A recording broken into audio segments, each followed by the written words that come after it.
If you are not using Keepa for your Amazon FBA business, you are guessing at best. And I mean that. Keepa is the most critical tool that I use in my day-to-day Amazon FBA business, and don't just take my word for it, ask any other experienced Amazon seller out there. I'm Jonathan, this is Duke Does Amazon, my Amazon selling channel. I've sold for a little over a year and a half. It's literally changed my life, and I'm just kind of sharing everything that I've learned along the way. In this video, this is the first of many Keepa parts to come. I'm going to explain what is Keepa and why it is so important. So consider this your introductory crash course overview. All right. So first things first, what is it? Really simply put, it's a subscription, $17 a month, an absolute steal of a price. There's no set price, by the way, that I think I wouldn't pay Keepa. Like literally I would pay hundreds of dollars a month for this, if not more. That's how critical I think it is to your business, because again, without it, I think you're guessing at best with your purchasing decisions. Anyway, Keepa is both desktop friendly and mobile friendly. So whether you're looking at products on your computer doing some form of online arbitrage or on your phone doing retail arbitrage, you have it at your fingertips or the click of a button. Basically, it has a bunch of different data points, charts, graphs, and information about any product that is sold on Amazon. You'll see much more what I'm talking about in further videos. Again, I'm going to be making a ton of them, but just know that it's information readily available for you whenever you're looking at a product. Okay, so now that you know kind of what it is, let's talk about why it's so important. I'm gonna rattle off a couple questions here, but before I do that, if I can answer that question of why it's so important in one sentence, it's because it determines if you should buy something or not. It takes all the guesswork out of this. When I explain this to people, I'm not guessing here. I'm not just buying something, taking a chance. I have the historical data, the numbers and information doesn't lie.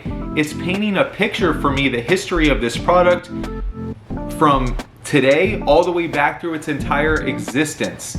Okay, so all you have to do is piece together the information. So here's just a few of the questions that it answers, all right? And this is all gonna be information that you can determine literally within seconds. I know it's a lot early on, but like anything, you get it.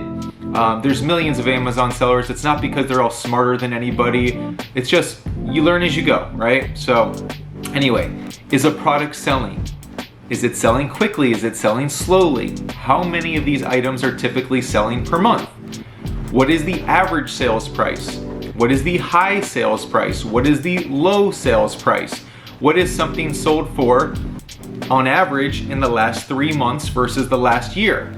Is this a seasonal item or something that sells all year round? How many current competitive sellers are there? How many on average competitive sellers are there? Is Amazon selling this product? If so, how frequently does Amazon currently have stock for this product? Do they always have it in stock or only like a week at a time sporadically? When they do have something in stock, do they share the buy box? Meaning that can you still sell this item even if you're competing against them? How many reviews does this product have, and how many reviews have come lately versus all time? And I can go on and on and on down the data point list. I won't bore you with that. The bottom line is it takes the guesswork out. It allows you to determine if you should buy something, if something is selling, best and worst case scenario based on the historical sales price, and it answers all of your questions right at your fingertips. I want to give you like a random analogy here, okay? If you were in the market to flip a home, let's say you wanted to buy a house at a price and sell it higher, right?